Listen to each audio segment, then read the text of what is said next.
South Point offers all the types of entertainment you'd expect at a first-class Las Vegas resort.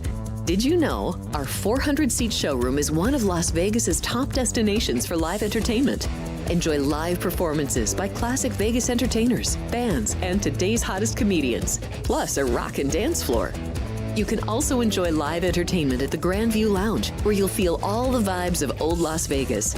Enjoy the music, and if you love to laugh, don't miss The Dirty at 12:30, our very own free comedy show, every Friday night at 12:30 a.m. in the Grandview Lounge. The Dirty is 100% free, so arrive early. Go to southpointcasino.com or call the box office at 77136 for today's performances at the showroom and the Grandview Lounge. When you're ready for your favorite cocktail, stop in and unwind at one of our 7 specialty lounges. There's a bar around every corner, because you're in Vegas, baby. South Point Casino has plenty of attractions for the whole family. Catch a movie.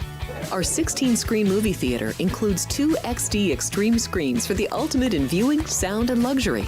After the show, treat the family to a variety of treats at our old-fashioned ice cream parlor, Kate's Corner.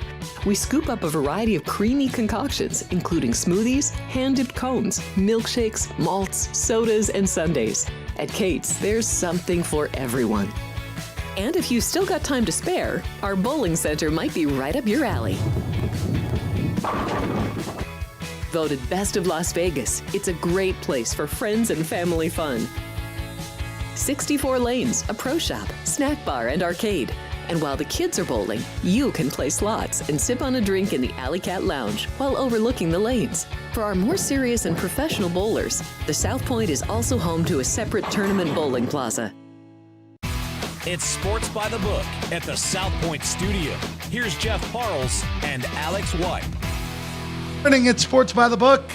South Point Studio. I'm Jeff Parles. Alex White's alongside. Good morning, Alex. Good morning. How are you doing? I'm good. We're having a fun time with our guy Sean, who is the first game we'll get to in a moment in college hoops. Sean got a very bad number. We'll tell you about that in a moment. Alex, quickly on the Super Bowl here, because for people that may not have tuned in yesterday, you have the whole.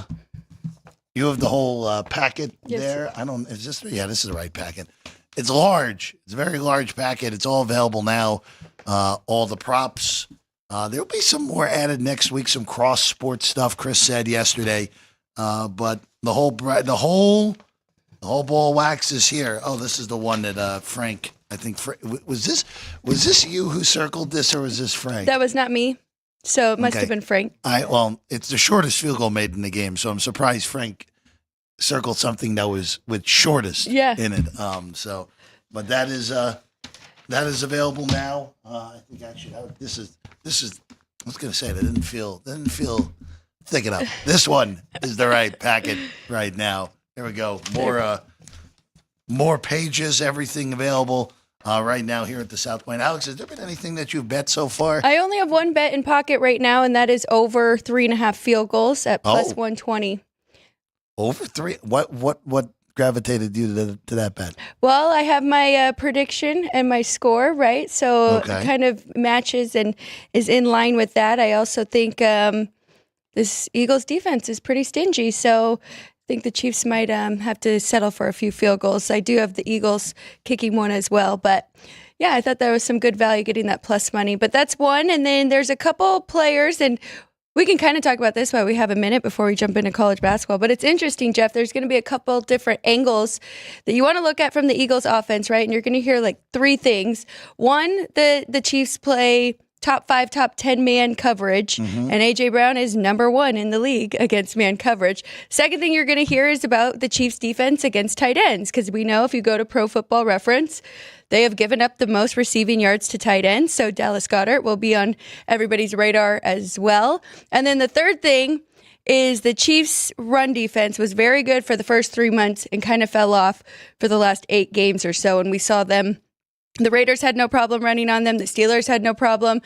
So do people want to jump on Saquon Barkley? So it is funny because it's like it's already starting. You know, you're going to hear a lot of outside noise, and you kind of have to make the decision for yourself and really dive in and look at the numbers. And But really, the bottom line is the Chiefs have 2 weeks to prepare for this, right? And to fix these things. So of all of those things, I'm definitely going to look to grab some Dallas Goedert, probably receptions and maybe some receiving yards. But that is what I'm looking for today. And then I also want to try and look at Isaiah Pacheco. I think 2 weeks off will really help him. And if you look at how many carries he had in the last 2 Super Bowls, and I know he's sharing with Kareem Hunt now, but I think they will utilize their guy. And I saw like 4.5, 5.5. So those are some angles that I'm looking at as of now. But what do you think about that Chiefs defense and those 3 different topics that will be talked about?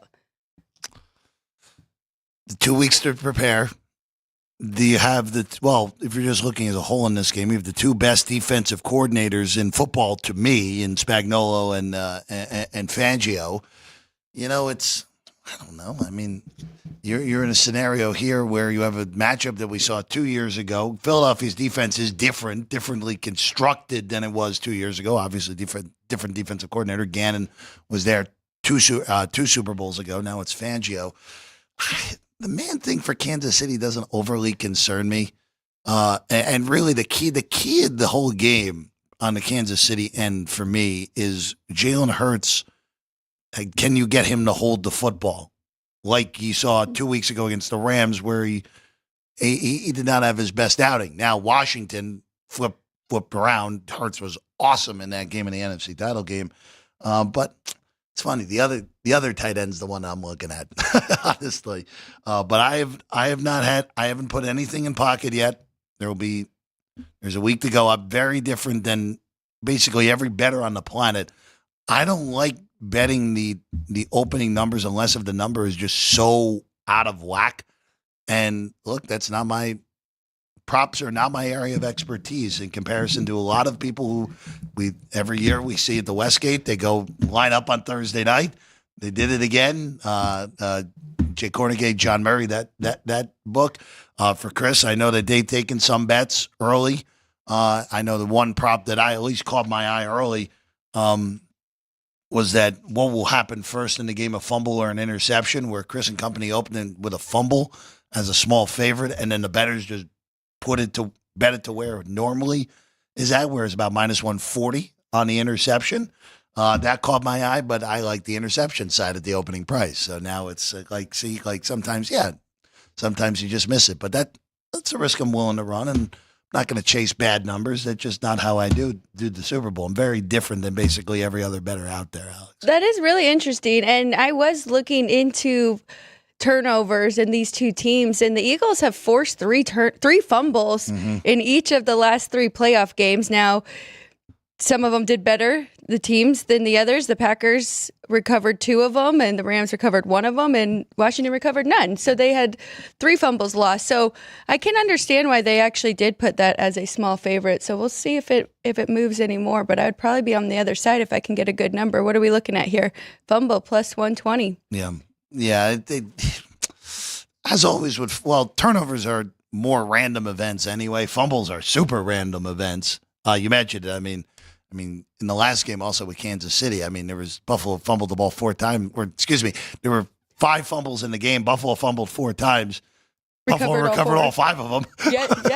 So, again, it's boy. The fumble luck can be a very random thing. Granted, we don't have the Bills' generational turnover margin to deal with in this game. Again, both of these teams, Jalen Hurts has only thrown 1 interception since week 4. Mahomes has thrown 1 interception since November. Guys don't throw picks, so that is at least one thing. And I get why people bet this up to -140 on the interception. Yeah. For sure. All right. We'll have more big game talk later. Vinny will come in. We'll get the update on how people have been betting the props now that the whole booklet is out.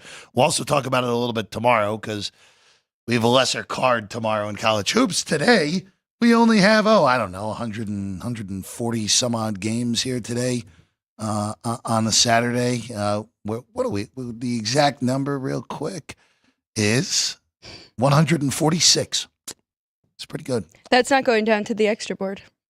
That is including the extra board. That is including the extra board? Yes, okay. that's everything. No, if that didn't include the extra board, oh boy, boy, we would have been pushing basically. We wouldn't have pushed probably about 170 if that was the case, without the extra board. All right, let's get some of these games that start at 9.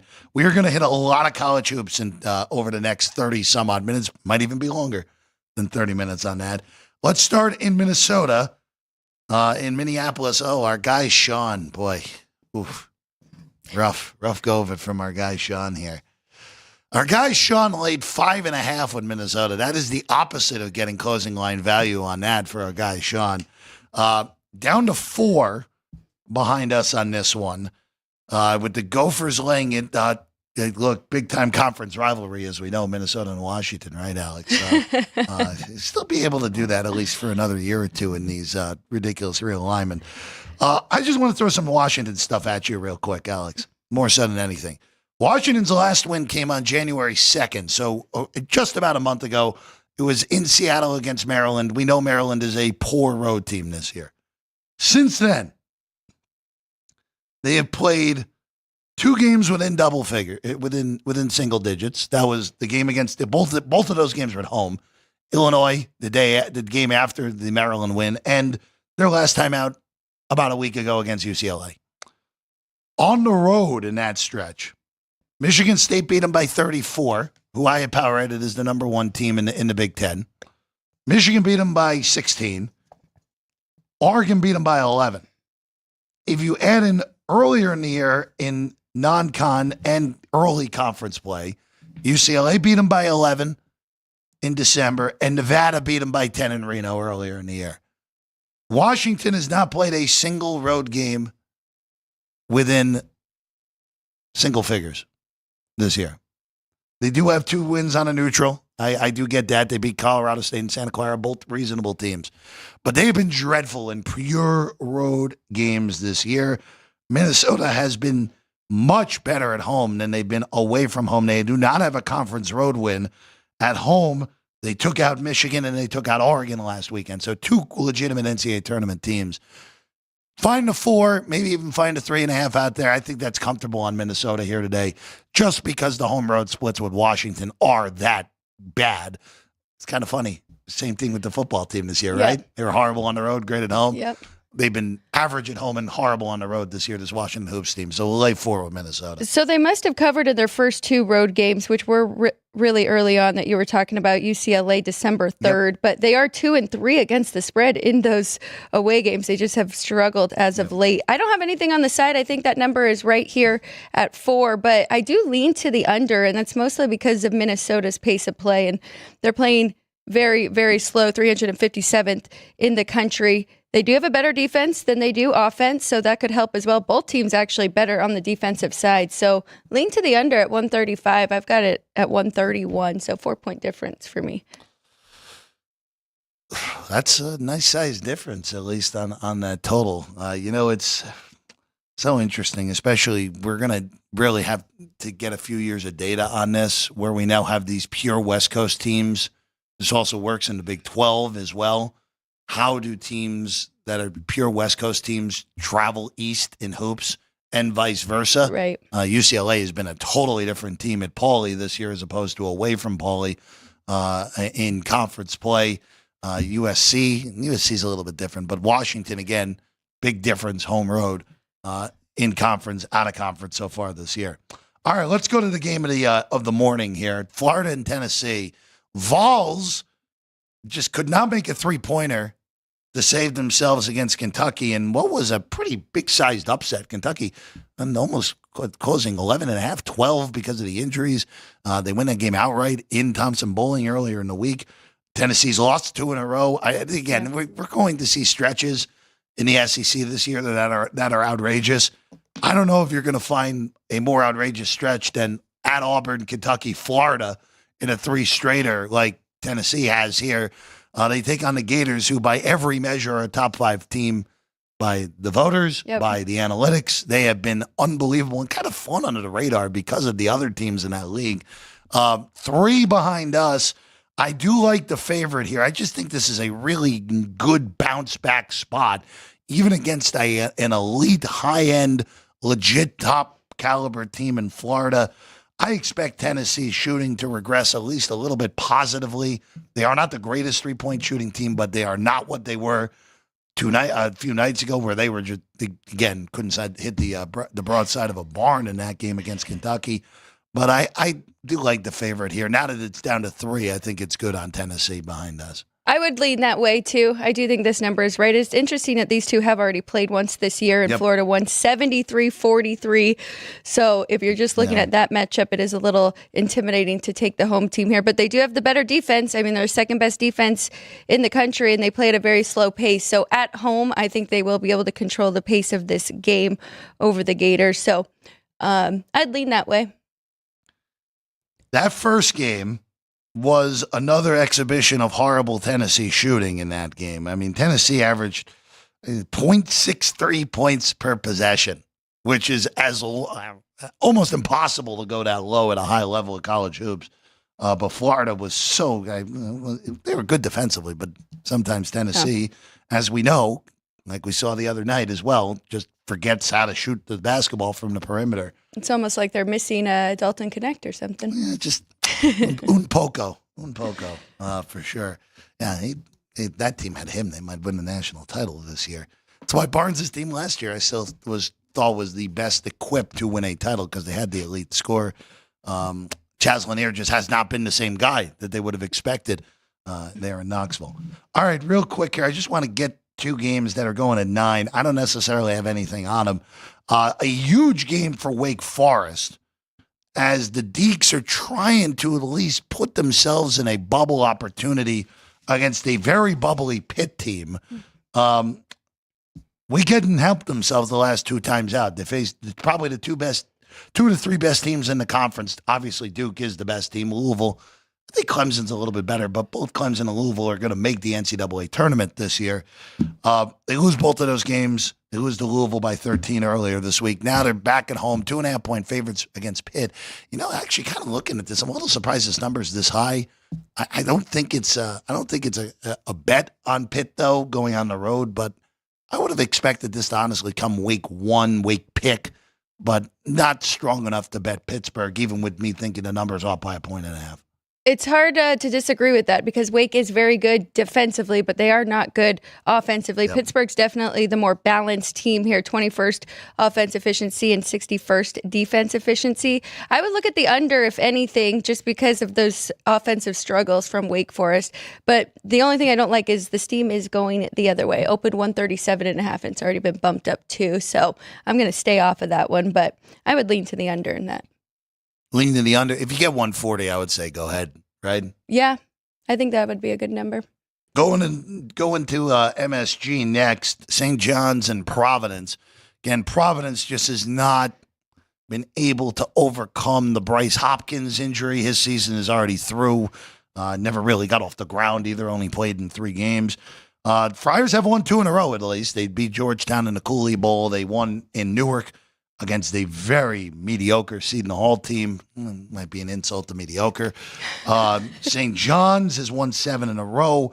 They dominated Georgetown. They did it in a different fashion as well. Only 41 points for the Hoyas earlier in this week. That game was over quickly. That was 25-7 early, and it was like, all right, well, if you had Georgetown, good night. You're not coming back in this one.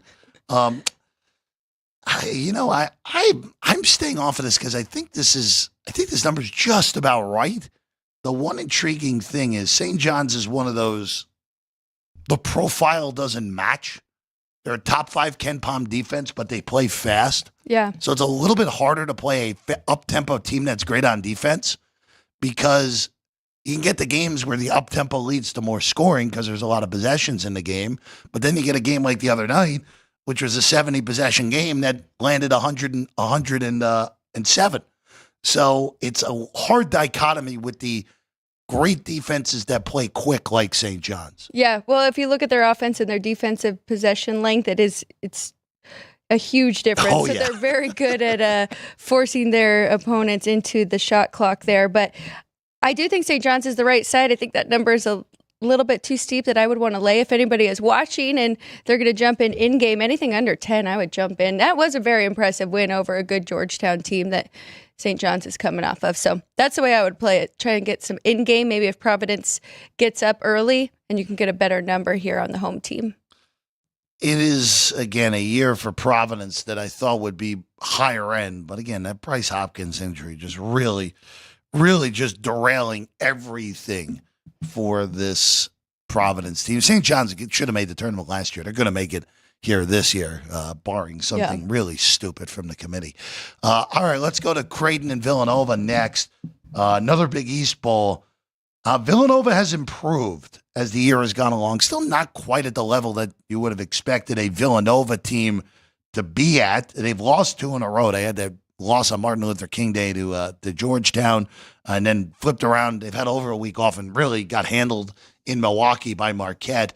2.5 here against a Creighton team that playing really well. 6 straight wins since that loss in Milwaukee against Marquette back on January the 3rd. They haven't lost in basically a whole month.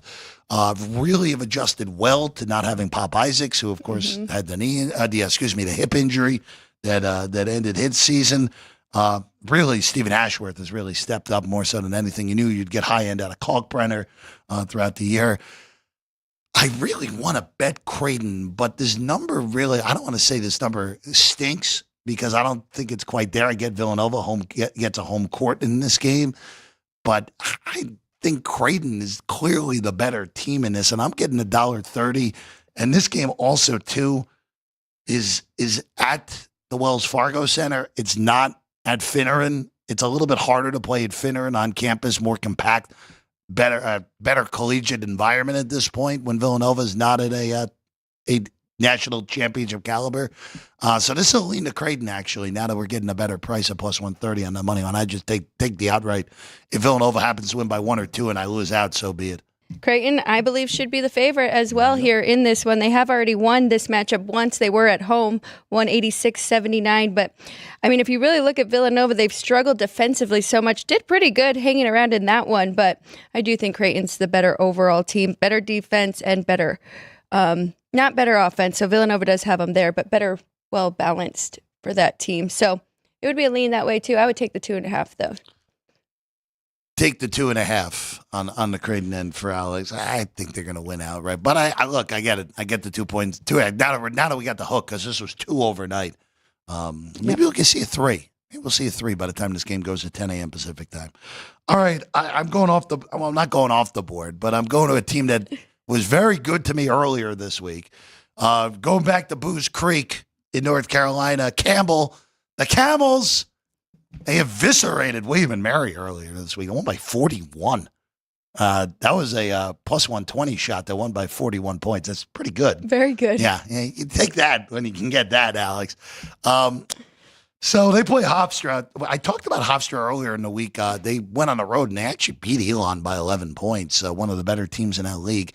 Hofstra has one of the most aggressive splits in the country. They are... Because of that win the other day, they moved into the top 300 on offense. Moved into the top 300. They're 298 on offense, now at 102 points per 100 possessions. That is not good. Their defense, though, is 56th in the country, allowing under 100 points per possession. That is awesome. Now they go on the road, though, and this is a weird one in the way of handicapping-wise because Alex, when you have a team that won by 41 as a 2.5-point underdog, playing a team that won outright as an underdog on the road against a team that is clearly better than them, at least so far this year at Elon. This is usually a stay off because both teams will have regression. But I'm more convinced that Hofstra's offense will regress worse here. Now, Campbell did score 99 points with 252nd offense in the country. That is almost assuredly going to regress. But I do like the home dog here in this game. And that total probably is a good under as well because of the regression in the mean for both of these offenses. 128.5, yeah, I agree. I've got 123, so that is enough of a difference there if you want to go under in that one. I think you're on the right side as well. I think that Campbell's on a nice little 4-game win streak, and coming off of that big win, they can keep this rolling here. But, yeah, you're right. Normally it would be a letdown spot. Well, it works for but both. You got both sides, so it works for both. That's why it's a tricky handicap. Like if Hofstra wins this game 63 to 60, yeah, sure, 67, 62, like something in that pocket, sure. I mean, the first matchup this year was just a 2-point game. Yeah, that was an overtime game, and this is a weird schedule. These two teams played last weekend in Hempstead. By the way, that was an overtime game that needed overtime to get to 69-67. All right, you convinced me. So, all right, are you putting it on the board on the under? We'll take the under. Okay, all right, that's an effect. I apologize if I mess up the whiteboard there on that, on Hofstra and Campbell for that one. Well, one that was already on the whiteboard and didn't need many influencing from a conversation on it. The Territorial Cup for Hoops in Tempe, Arizona State welcomes Arizona. Alex, Arizona won in just absurd fashion earlier this week against Iowa State. See, look, you lose Kansas last weekend. You got to get something back from the gambling gods. Arizona was something back from the gambling gods, to say the very least. I know you love that Caleb Love performance throughout the game. Oh, boy. If there was a game that defined Caleb Love, that was a game that defined Caleb Love. Couldn't throw the ball into the ocean from a boat, and then throws in the 60-footer and can't miss in overtime, because of course it did. 146.5. You and I both have angles here. I think this is a good spot to go against Arizona. The market does not agree with me on this because it pushed it up to 7. When you win a game like that against a high-end team, even though you have had the whole week, that was a Monday night game, I just don't know how much in the tank you're going to have left, even though this is a rivalry game in Tempe. Arizona, by the way, has been awesome since Big 12 plays come over. They were a mediocre non-con team. They're 8-1. They're totally safe in the tournament. Going to probably try to play their way into a top 4 seed line as well. Arizona State, their splits are bizarro in Big 12 play. They're 3-6. They're only at home. They're 1-6 against anyone not named Colorado so far. So they have had a very hard time in conference play, which is funny because in non-con, I thought they were pretty real. Their only losses were to Gonzaga and Florida. Nothing wrong with that, especially with one of the Gonzaga loss being a pure road game. But this team has not been the same. But you get up for the Arizona game if you're the Sun Devils. Take the 7. You're on the total in this game, Alex. I am on the over, and the market's also going the other way because I saw 147.5 last night. I thought that was good to go over, but I'm going to trust my numbers here. And I mean, neither have a trend away or home going over. So the Wildcats are 2-3 to the under there, and Arizona State is 5-4 to the under. I kind of switched those. That was confusing. But you get what I mean. Both of them leaning to the under with one extra win or one extra game there. Both of them are better defense. Well, Arizona State is much better defensively than they are offensively. So that is the only concern here, if they can put up enough points. But as you mentioned, they'll get up for this rivalry, and Arizona's still playing at a very fast pace, 65th in the country, and they're the 16th best offense. So I think over 146.5 is a good number here. That again, this is a big time rivalry game for Arizona too, or for both teams. The Arizona State again, Bobby Hurley might be on the hot seat. Arizona, I'm still kind of surprised they've rectified this thing so well, especially arguably going into the year. It hasn't worked out that way because the SEC's been in an absurd high level this year. A league that, at least over the last few years, has been the best in America in the Big 12. And coming seamlessly, unlike the other teams where Colorado's been a mess. Utah's been hit or miss. Arizona State, obviously, a little bit of a disappointment so far in conference play. All right, I'm going to be very quick on this game. This is a Sean Bowl. Green Bay and Detroit. We have two teams that are in the bottom 35 in this game, Alex. I'm just trying to go after Doug Gottlieb. Again, his team has been a mess.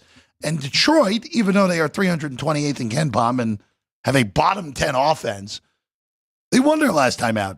They beat Northern Kentucky.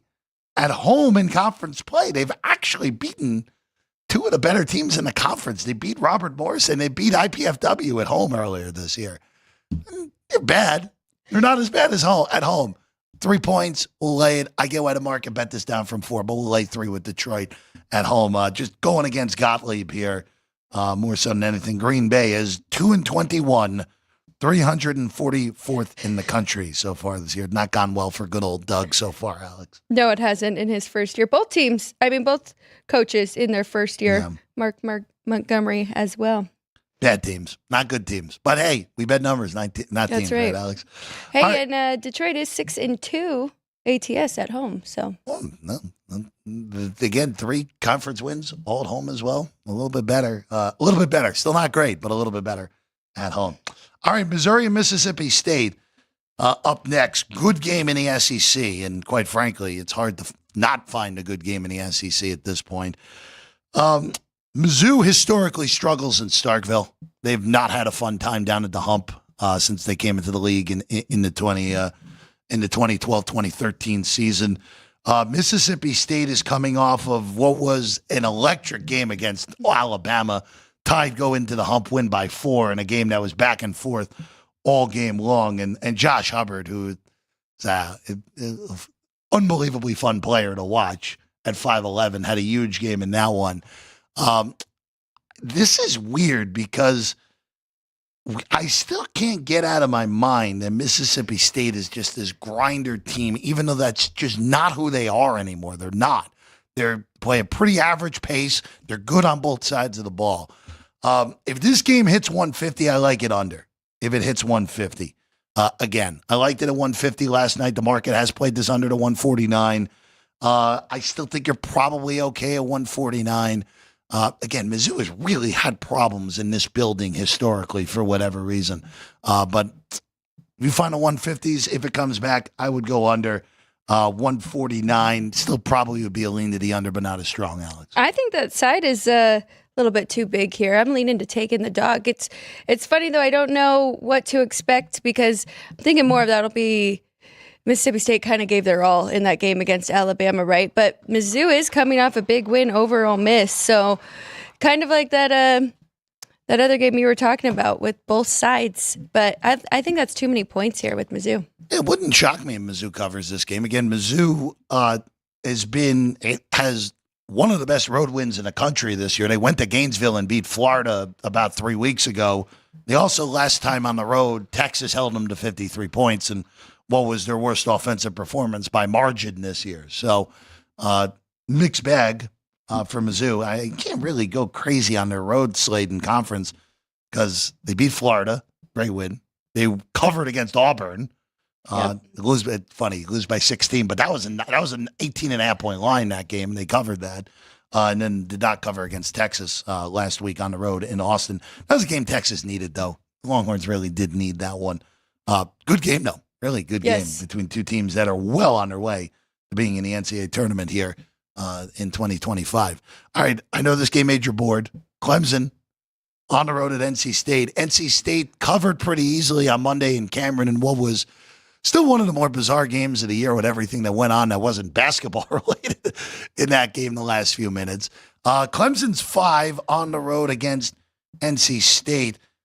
You know, it's the ACC, as we talked about, way down this year. Really, to me, only 3 teams that truly deserve to be NCAA tournament teams. Clemson, one of those 3 that deserve to be there.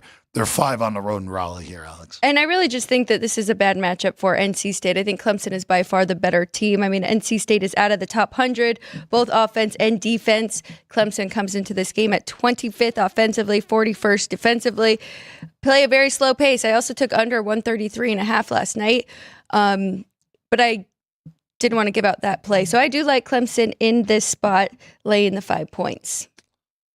Moving along here, Alex, going to Auburn and Ole Miss. Good game in Oxford here. It's 6. Again, even though we've seen Janae Broom come back, still not 100% himself.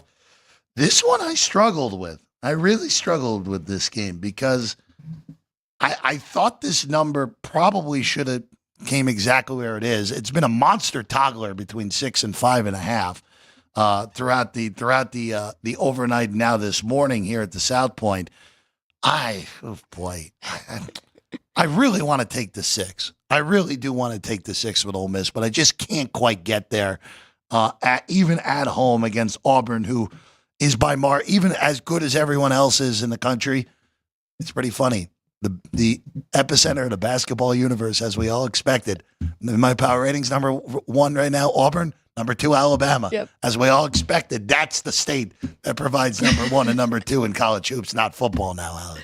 It's been fun watching all these SEC teams too. They're a lot of fun to watch. I think Auburn is rightfully a 6-point favorite here, even on the road, and they haven't covered that much. They're just 1-4 ATS, but they have been winning. Only loss on the road, of course, to Duke earlier in the year. So I think that number's right. I think the total is as well. Oh, I'm going off the beaten path on this next game, Alex. We're going to the Dakotas again. South Dakota State, North Dakota State. Jackrabbits got a great win, actually, earlier in the week in Fargo, winning that game and really being in control the whole way through. And now they take on North Dakota. Now, I'm just going to throw out this real quick in the Summit League because, again, sometimes you got to pick these smaller leagues to be successful in betting college hoops. You have a few teams that play ridiculously fast. You have a few teams that play absurdly slow. This is one of those games where you have both teams in the top 100 of tempo. Now, they're not South Dakota. The Coyotes are number 2 in tempo this year and play no defense. So they've been the best over team in the country, even though they can't make the number, genuinely can't make the numbers high enough. 160 is not high enough in this game with the Jackrabbits and North Dakota here. The Fighting Hawks. 160 over would be my play. I thought there should have been about 165, 166 for this one here up in the Dakotas. And I'm leaning to the favorite here, even though they are on the road, but these two have already played each other. South Dakota State did win 109-73, so there you go for your over. But I just think it's a bad matchup for North Dakota. I think South Dakota State's the much better team. So didn't quite make the board, but that's the way I would play it. I don't mind that. Even with a big win earlier in the week, this kind of screams like a 95, 80, something in that pocket here today. Wouldn't shock me at all. No. All right, I want to hit one more before we bring Vinny on. Wisconsin and Northwestern. So the market has been super aggressive in this game. This opened Wisconsin 2. Now it's Wisconsin 4.5. Now we're starting to reach the point where I kind of like the underdog here. On the opening number, I thought everything was fine, though Wisconsin should have been a small favorite. But now that if we breach 5, it's absolutely a play on Northwestern. But at 4.5, we're pretty darn close to that being a play already. It's interesting, too, because I was looking at this and how to play Northwestern because Northwestern lost to Wisconsin in the Big Ten tournament last year. So you know that they're going to be ready, and they've had this game circled. So you can't give them anything extra. You're already giving them that home court, but I do like that 4.5. That is very tempting. I just don't like when the steam goes the other way. Can't blame you on that. Can't blame you on that at all. All right, let's take a quick break. 1 minute, Sean. 1 minute. We'll bring Vinny on. We have a lot more college hoops. We got an update on the props. Wow, we still have a lot on this list for college hoops here today. See, this is what happens when you have 146 games in college basketball on a Saturday. That and more, Sports by the Book here on a Saturday. We have 11 amazing restaurants featuring a wide variety for every price range and appetite. South Point's Garden Buffet has something for everyone at unbeatable prices. Or, if hunger strikes in the middle of the night, join us at Coronado Cafe. The American menu offers breakfast, lunch, or dinner 24 hours a day, plus a Chinese kitchen for authentic Chinese dishes from 11 a.m. to 11 p.m. From steak and eggs to wonton soup, it's fast and friendly service 24/7. When you need a quick pick-me-up, you can find it at our state-of-the-art Starbucks just inside the main South Point entrance. Order ahead with the Starbucks app for easy mobile order pickups. Or enjoy your favorites in the relaxing dining area anytime, day or night.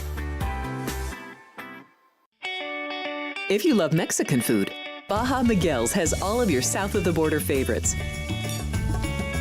There are dozens of classics to choose from, like fajitas, ceviche, chimichangas, tacos, and more.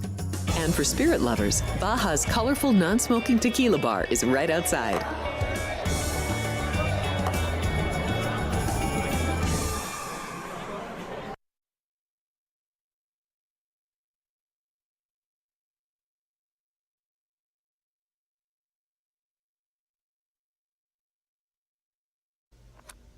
Get ready to laugh with Punchlines with Frank Nicotero.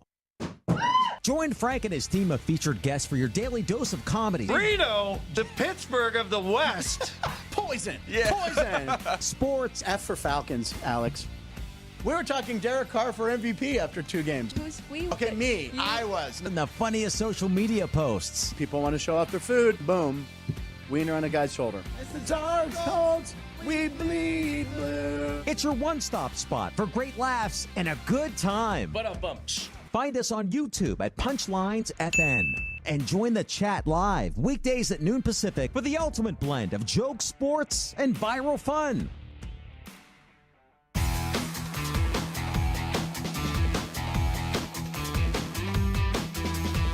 Welcome back in at Sports by the Book. Oh, look at this. 3-box.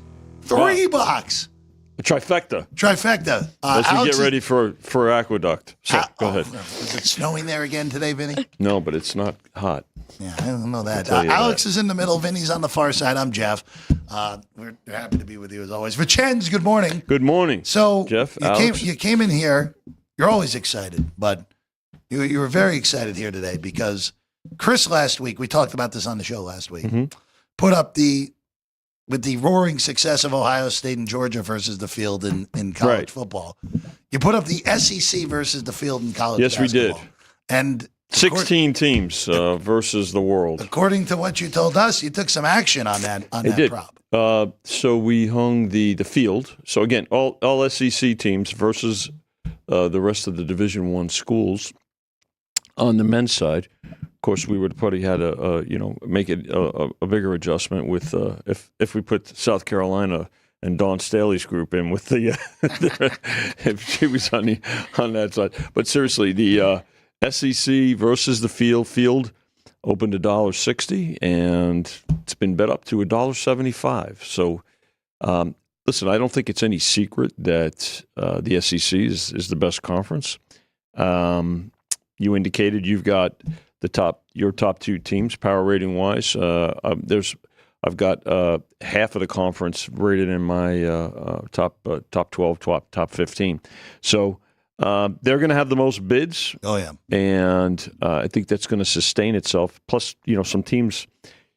Let's hope like Kentucky should get healthier, and I know you'll get to that game later on today, where they're still short at the point guard with Butler and Chrissa still out, which hurts them in close games. Although they had a terrific win the other day against Tennessee in Knoxville. So, but the prop is good. I think it's we had a lot of fun with the Ohio State and Georgia versus the field in football, and I think this one will be very successful for us. We've gotten a lot of interest so far. So what's SEC right now? What's that plus price? So 75-55. Okay. Yeah. So. Oh boy, having Auburn and Alabama and Florida, honestly, by the way, Florida's up 6-4 right now in Tennessee. I actually moved Tennessee down a little more than I would on a one-game result. Well, Tennessee, Jeff, defensively very sound. We'll see who comes out of the SEC tournament.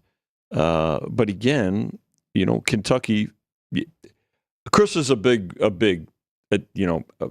problem for them. I mean, with him being out is huge. If he comes back, that's going to be huge for them. And it's not just his scoring. If you look at the games that Kentucky's lost since he's been out, and Butler's been out, they've lost him at really towards the end of the game where they've turned the ball over.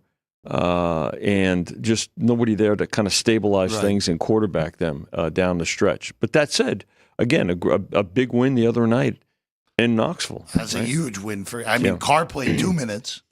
Carr, he should be back today. He's expected to be back. Get some more minutes today. Baller is out. We already know that he's not playing. Yeah. And the Calipari returns. To they did crowd wanting blood in Lexington.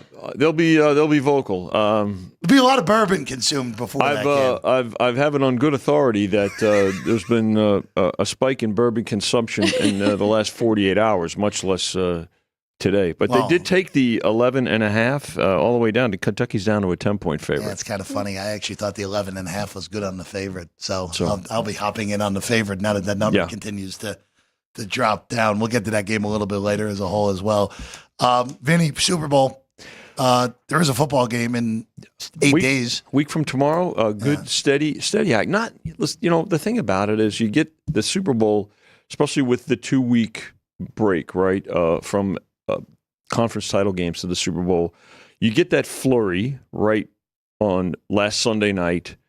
Last Monday, start of this week, you get some action, and then it's just kind of trickling, right? We did take a nice play on the under. So right now we're sitting at, again, just to retrace it. Opened 1, went to they laid 1.5, went to 2. They took 2. We're at 1.5 and 49 now. But a lot of the action in the last few days. And here at South Point, the props are released daily, right? They're not just one big reveal, which is fine. I mean, it's just because of the administrative aspect of these, right? The organization, the templates, you've got to do the stipulations. It works out good for the South Point to put them up in increments. So props started to go up Monday, and then of course now we've got this. I don't think there's telephone books anymore, but this is as close as you're going to get to it right here. So, Yellow Pages, Vinny. That's right. So, and including next year's future Super Bowl futures. So, plenty of props, plenty of action, and that'll be the majority of the play this week. You'll see some crossover between mainly college basketball today to the Super Bowl.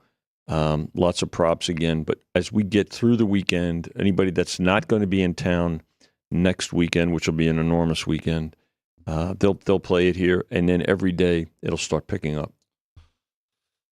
Be a nice crowd here in 8 days, to say the very least. Oh yeah, and we'll accommodate. There's between the ballrooms and the event center and the showroom, and of course the race and sportsbook area. Then there's going to be over 5,000 people.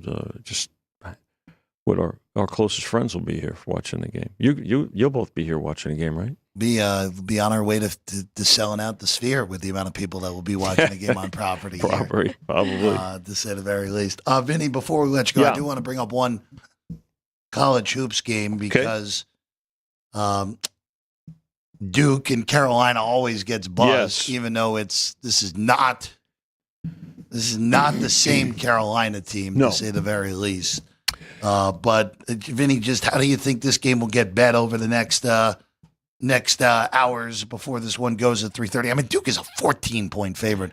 We don't see numbers like this in this rivalry. Not often, because this game they did lay the 13 and 13.5. So, but I think there'll be some NC money, and I think Duke also will get Brown back, one of their forwards. Here's the dish, right? You look at North Carolina this year, and what is the cause of their problems, if you will? It's the pivot, right? I mean, there's no rim protect, there's no inside presence. So you figure, Flagg, who's good inside and outside, is going to be the key for Duke, and understandably so. But in this rivalry, I can tell you, we've seen years where one of these teams is not as strong as the other, but these games, this rivalry, always provides. It always delivers. And so I believe that we will see some NC money. I think there'll be overall two-way action on it. I mean, when you have a rivalry like this, it's hard to pass up points. And so I think we'll get there with. I think pros are looking to get as many points with UNC as possible, even though Duke is the far superior team. It will be a game that leads into the Calipari Bowl. We'll break that one down a little bit later. Boy, that fun day at college hoops says, all these Saturdays are awesome at this point. And, again, it's the time to really start looking at it. I love your point, too, about bringing up some of the smaller conferences. You brought up South Dakota State and North Dakota. That's how you're going to make money. You're going to make money by paying close attention now to results. You don't have to bet every game by any means, but pay close attention And again, outside of the Power Five, do your homework, follow injuries, and really, because this is the time of year now. It's February. Can you believe that? By the way, it's already February. Yeah, February 1. And before you know it, we'll be talking about conference tournaments, and March will be even bigger. Remember, it's a little bit later this year. It's kind of stretched out, right? So there's still some great games to see, and pay attention to current form as well. Vinny, pleasure as always. Good job. I'll let you go back to work. Appreciate it, Vinny. Thank you. We will. We'll keep rattling through. We got a lot of college hoops to at least rattle through here. Actually, Vinny, Iowa State top 5 team in your ratings. They're still top 5, even though after that idiocy on Monday. Yeah, the half court shot that here. Let me describe it this way. So you're up 3 with 4 seconds? 3 not even, 3 not seconds? Even, it was 2 seconds. 2.5 seconds. 2.5 seconds to go. Why would you put somebody on the inbound? No, just have everybody drop off and then get a pass in and allow a shot. Don't foul anybody either. So too soon? Too soon. Well, I was on Arizona, so I was good with it. But I mean, listen, great shot and what they did. So I was also good. What they, and what they did in the overtime. But Iowa State, they I thought that was a bad sequence. Obviously, the way they played, and once you saw the situation, and they had a timeout left too, if I'm not mistaken, and they. You give a guy a free inbound pass in a 3-point game. There's no reason for it. In all honesty, Arizona's out of timeouts. I actually like missing the free throw and then making someone throw in something on the run. But that's just me. But they're still very good. They're 14.5-point favorites, by the way, today against a struggling Kansas State team. I don't have a play on this game. No, I do not. I think those numbers are but right. They're still top 5 power rating. Yeah, I have them 5th. So I didn't really move them at all good. for that. They're still very good. Yep. Thank you, Vinny. All right. 14.5 on Iowa State here today. Alex and I don't have a play, so we'll keep it moving here. I do have a play in the CUSA.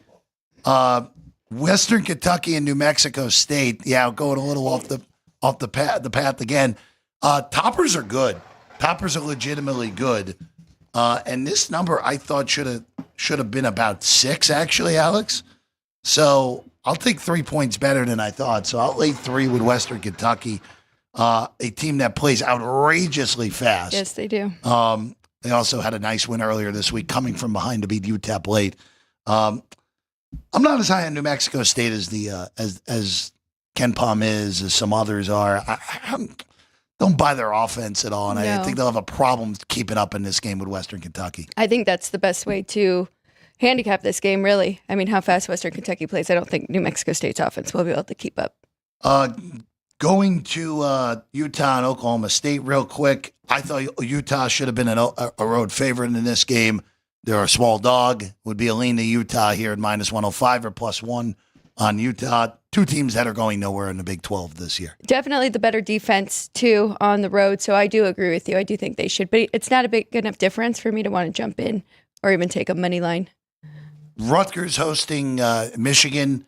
Dylan Harper is still banged up. Probably won't play again. Bailey had a humongous game earlier in the week without Harper. This number came right. I thought Michigan should have been 5.5 or 6 on the road at the rack. Especially if Harper is compromised or not playing. Total super high at 156, but both of these teams will play with speed, as we know. I thought it was a little big here with Michigan being a 6-point favorite, but I mean, looking at their offense and defensive numbers, you definitely get the far better team with the Wolverines, but I think it's just a little bit steep. So I'd lean to take the points here with Rutgers. Vanderbilt goes to Oklahoma. This one, I'm waiting on a number. I'd like to get north of 3 with Vandy. I don't think we're getting there, but this is probably a stay off at the 2.5. Even though it's probably a reasonable spot for Oklahoma. They basically were within a number the whole game against A&M earlier in the week in a game that they did cover. But this would be if we get north of 3, it would be Vanderbilt only in this game, Alex. A little bit of a lean to the over here. Do have it a little bit higher and you can see both of their offenses are much better than their defenses. Vandy 39th, defense 63rd, and Oklahoma around 27, defense closer to 80. So, yeah, two good offensive teams. 152.5. I think that's a good play. I don't mind yours either. Getting a little bit more here with Vandy. I think Oklahoma should be about 1.5 at home. Yeah, need 3.5 realistically to go in on Vanderbilt. Kansas and Baylor.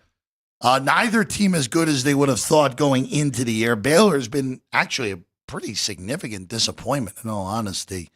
Had a recruiting class and talent that I thought was going to be top 10, top 5 good. They're still going to the NCAA tournament. They're 28th in KenPom, but nowhere near as good as I thought they were. Kansas, I still can't believe that they threw that game away last Saturday. Still aggravated that didn't get home. Mm-hmm. Twice. Yeah, twice. Sorry. That's okay. That's okay. I'm not the most angry one in the household on that one. But Baylor, 2.5 on the road. I think these numbers are right. I think Baylor should be the smallest of favorites in Waco here.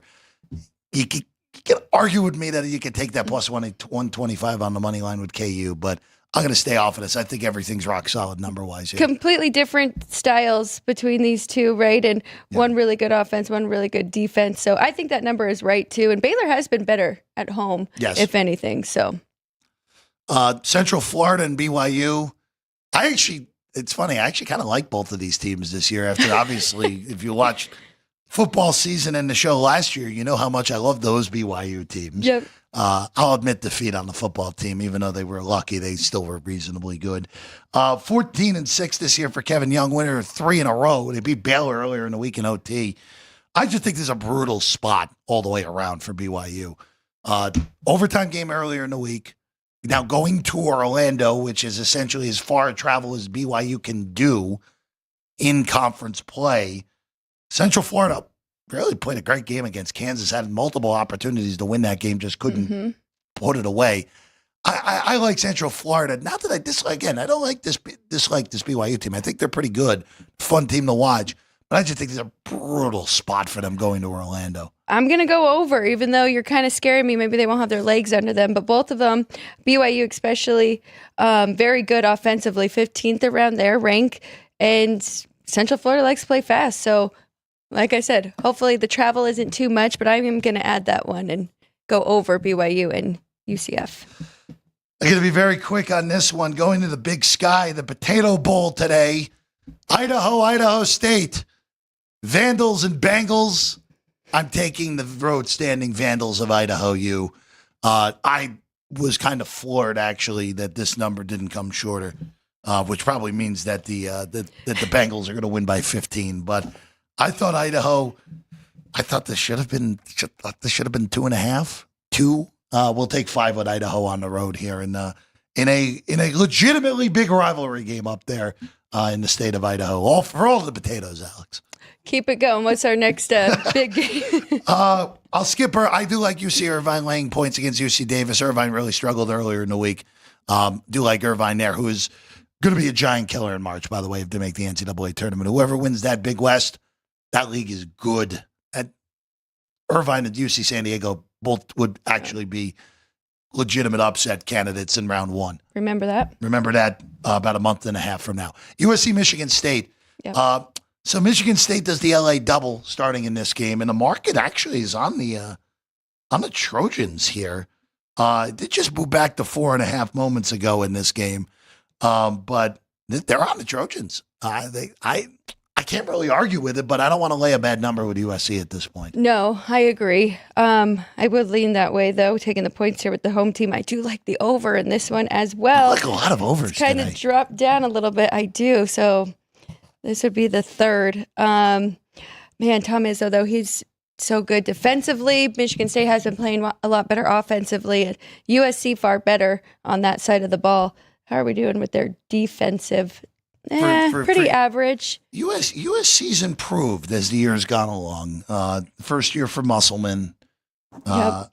Very different style than what they ran with Enfield.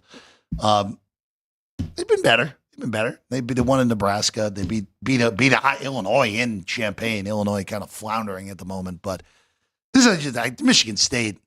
I know you took a Purdue future earlier this week. at a bloated number behind us that is no longer bloated. Line moving right there, Alex White. But I think Michigan State, I think there's a lot of good second weekend teams in the Big Ten. Michigan State's the only team that I think is capable of winning a national title out of that league this year. They are very good and continue to move them up. One good thing, we do have a trend working with us. Please. USC 10-4 to the over at home this year. So okay. We'll put that on there. I'll see if I end up taking it off. How many, this feels like usually you're an under player in college hoops. This feels like a lot of overs here today from you. I wonder if Frank influenced it all on the number. If he did, then we got bigger issues, I would say, more so than anything. Texas Tech and Houston is up next. Alex, I looked at this number last night and saw 11.5, and I was like, wow, that's a lot. But it's Houston at home. They are a boa constrictor at home. They are just so hard to score on. It's down to 10. I agree with the move, but I still think I would look to Texas Tech only, but it is so hard to go against Houston at home. It is. Because that defense, it's funny. We usually say defense travels. The defense hasn't traveled as well as we would have expected this year at times, but at home, their defense has just been so absurdly good that it is very hard, even getting a lot of points. But a Texas Tech team that I think is second weekend Final Four good, it is very hard to take those points, Alex. Here's my first under. We're definitely going under with that. in this one, 127.5. Keep riding these Houston unders until they can adjust far enough. But I've got this at 120 for the total that I have made here between these two.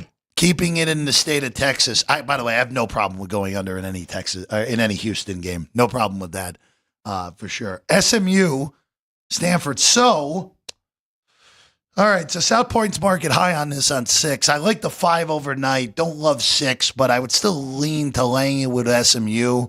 Both of these teams have actually been totally reasonable in their first year in the ACC. Yes.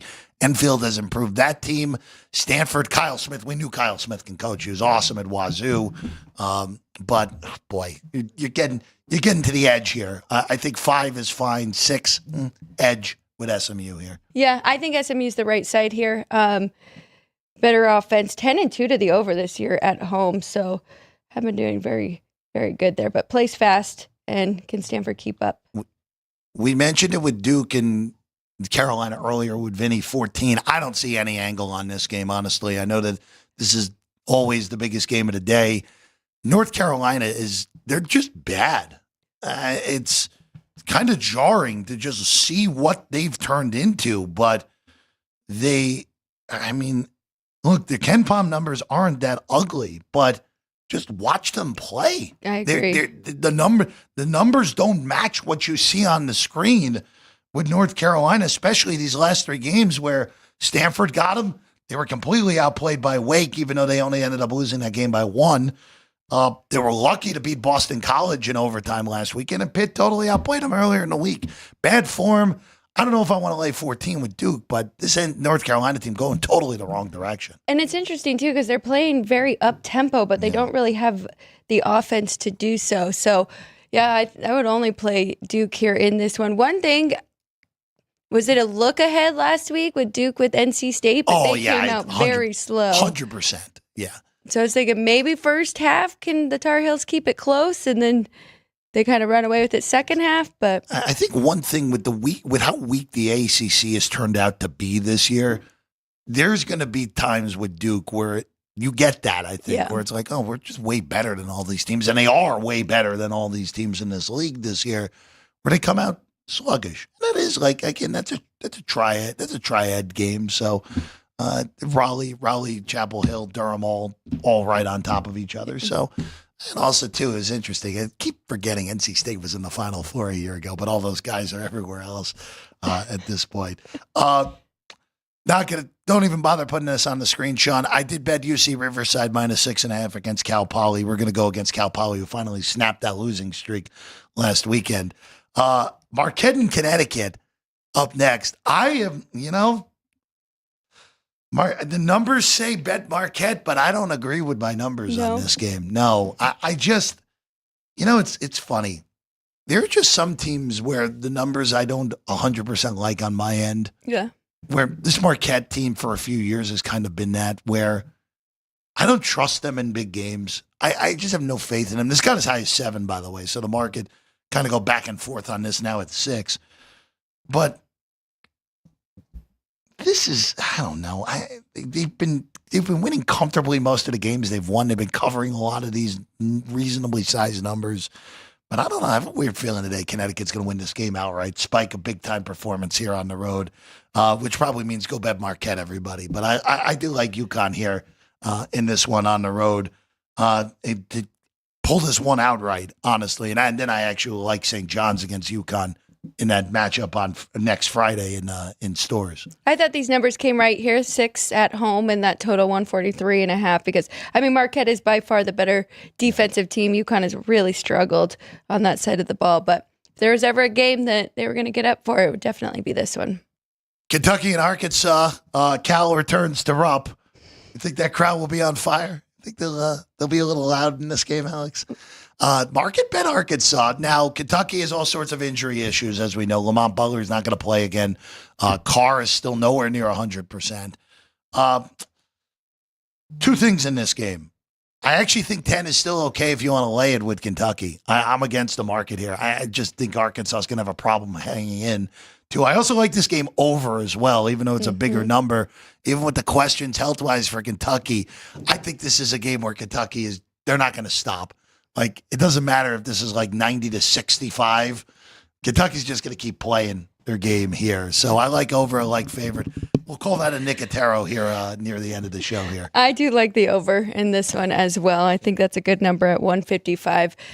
We know Kentucky wants to play fast. And Arkansas is not very good offensively. They're far better defensively, but they're going to have to run with the Wildcats here and try and keep up. So over as well. Few more moments on some of these West Coast games late. New Mexico and Utah State is an interesting one in the Mountain West. Market agrees with what my sentiment was on the overnights. I thought 4 was not enough. It's now up to 5. Utah State is really good, mm-hmm. And you look at also too. They did lose at home to UC San Diego. Again, UC San Diego is really good, so that don't scoff at that loss. But I'm looking at more so than anything, a New Mexico team that I think is just playing above their heads. They are good. They're probably going to go to the NCAA tournament for the 2nd consecutive year. But this is a brutal place to go on the road. I like Utah State here, laying the 5 against New Mexico. This might be our first opposite sides. Nice. I would like. It took us an hour and 5 minutes. It did. I would like taking the points here with New Mexico. These are 2 of the top Mountain West teams, and I think they'll be prepared for this environment. Fast tempo. Do you like the over in this game? I was going to say it's definitely going to be an up tempo between these 2. You got 5 top 5 tempo on New Mexico, barely top 100 tempo on Utah State for that one. All right, Wazoo and San Francisco here. I just like taking points in this one. Odd 5 with Wazoo. The WCC tournament's going to be a lot of fun here. We talked about this a few weeks ago where in the past it was just, Gonzaga's going to play St. Mary's or Gonzaga's going to play BYU when BYU is in the league. Like, that's all it is. It's not quite the case with that this year. I think you can go all the way down the board to this Wazoo team in the standings and say, all right, well, they're all competitive. They all can be in games here in Las Vegas in a few weeks. The Dons, another consistent basketball team, but I'll take 5. I thought this game should have came 3, so I'll take 5 with Wazoo here. I'm okay right there. I think it should be about that 4.5. Lean to the under. It's going the other way. Better's actually like this one over. First over I don't have. You did skip UNLV in Nevada. Oh, I'm sorry. You know what? I did skip UNLV in Nevada, even though it was right in front of my eyes. This is another test for the Rebels who have. Look, I think it's going to take a lot. It's probably going to still take a Mountain West. Well, it's definitely going to take a Mountain West championship game win to get UNLV in the NCAA tournament. Really turn that corner, and then it's kind of slowed back. Look, losing to New Mexico by 2, losing to Utah State by 5, fine. That Wyoming one was what really hurt for UNLV. I think this is too steep, actually. I would take it with the Rebs on the road here. I'm with you. I agree with you. And that's why I wanted you to bring it up, because I do think that is the right side in this rivalry here. The only thing is Nevada, I mean, they are desperate. They're 3-7 right now in the Mountain West. And if you look at their KenPom and compare the two, I mean, Nevada technically has the better numbers on both sides of the ball. But if you watch, and you've been watching the Mountain West, I think that UNLV can keep this close and is the better team. Yeah, Nevada's been one of the bigger disappointments in this league. I thought they would be potential NCAA tournament quality. Not, again, winner of this game. It doesn't matter who wins this game. These two teams are going to have to win the Mountain West tournament here in Vegas if they're going to want to make the NCAA this year. All right, you know what? I'm skipping Cal and Syracuse. I'm not strong enough on Cal on that one. But let's get to a game that always gets attention. Late night in Moraga, Gonzaga, St. Mary's. This is not your same Gonzaga team. It just isn't. They aren't as good as they've been. Lenardi has them. It's pretty funny. They're number 10. This is why, again, you got to be careful with all the information you consume on college hoops here, where you got to trust yourself as well. Because if you're going strictly off, and as much as I love KenPom and Torvik and all those analytics sites out there, Gonzaga's number 10 in KenPom. They're not the 10th best team in the country. They're closer to the 40th best team in the country this year. And they go on the road to St. Mary's, where St. Mary's earlier this week, I was very impressed with that win at Santa Clara. They really inflicted their win on a good Bronx team in their building. Mm-hmm. And that was a dynamite look-ahead spot to go against St. Mary's. And there was no even scent of a look-ahead spot in that game. I like the home dog in this game. I just think they're the better basketball team. And look at current, look at Gonzaga's form. Now, could have just been 2 bad games against teams that I think are a little bit underrated. Yeah, could have been. They annihilated Oregon State in the revenge spot earlier this week. But I just think this Gonzaga team, they're missing the same sort of Gonzaga, I don't want to say energy because that's cliched, but they're not the same sort of team that we've gotten accustomed to with Mark Few especially since they played themselves into being 1 seeds and 2 seeds over the last half decade. But remember last year they kind of went through the same thing and then snuck out. They made the Sweet 16 again. That's right, and shocked us again. There is some revenge with St. Mary's winning the WCC last year as well, but I really like this St. Mary's team a lot. I'm going to stay off of it, watch this one, maybe try and jump in some in-game, see who gets to control the pace in this one, because that will be interesting because they are different styles, but always a fun one. Always love this matchup. These teams always play competitive games, always tight games. Randy Bennett still has done one of the most incredible coaching jobs. Just that is a small, tiny school in the Bay Area that is a consistent NCAA tournament team every single year in St. Mary's. All right, Alex, before we go, do you have any hockey for us today? Or are we no hockey standing pat here today on a Saturday? We're going heavy college basketball today. That's the way I like it, to say the very least. Just remember also, too, if you ever ask Jeff, do you have any NBA plays? The answer is no until the playoffs, because until then, Ryan McCormick is allowed to slap me in the head if I make a pre-flop NBA wager. There are a lot of upsets this past week. You could have got some good plus money, but that's NBA for you. Yeah, that's regular season NBA. Before we go, you got to throw it up there, Alex. I do. I didn't add our you were on the same side, right? Kentucky and Arkansas over, but here are some of the plays if Sean's going to zoom in there for me. Come on, Sean. He was making a parlay with all of my bets. I know. Oh, I know it, yeah. That's a lot of O's on there today, Alex. A few O's. We got 3, and that's without the Kentucky and Arkansas. But we do have that Houston under to hold strong. And we actually have Hofstra and Campbell. We added that under as well. Clemson -5. If you want to go under in that one instead of Clemson, I don't mind it at all. So there are the plays of the day. Very good, Sean. Thank you. Perfect zoom in. There we go. That's what we got here today. All right. We will see you tomorrow morning at 9 a.m. We'll start going through some props. Look at the college hoops slate. We'll have a show for you tomorrow morning at 9 a.m. Do we have a guest lined up? I will tell you that after the show. As of right now, we will have somebody. So, and we're gonna have people all week long. On Monday, we have Chad Millman with Action Network with my dad and I. I'm excited about that. Sammy P joins us on Tuesday. Good. we're going dark on Wednesday.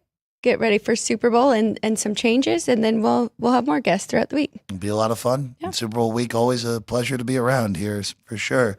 Sean, Drew Dog, thank you as always. And thank you wherever you may be. As always, Alex, good work.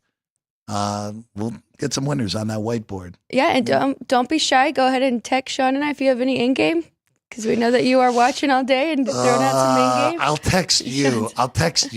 I don't want to jinx Sean. Okay. I don't want to jinx Sean. Sean's. Oh, by the way, Sean, Lamar or no? Is Lamar even playing today? Did you bet him? Okay. That's 2 weeks in a row Sean hasn't met Lamar. I'm very disappointed in him. I thought we were talking about the halftime show. Oh, no. We haven't. No Kendrick yet on that. We'll see you next time. Sports by the Book, South Point Studio.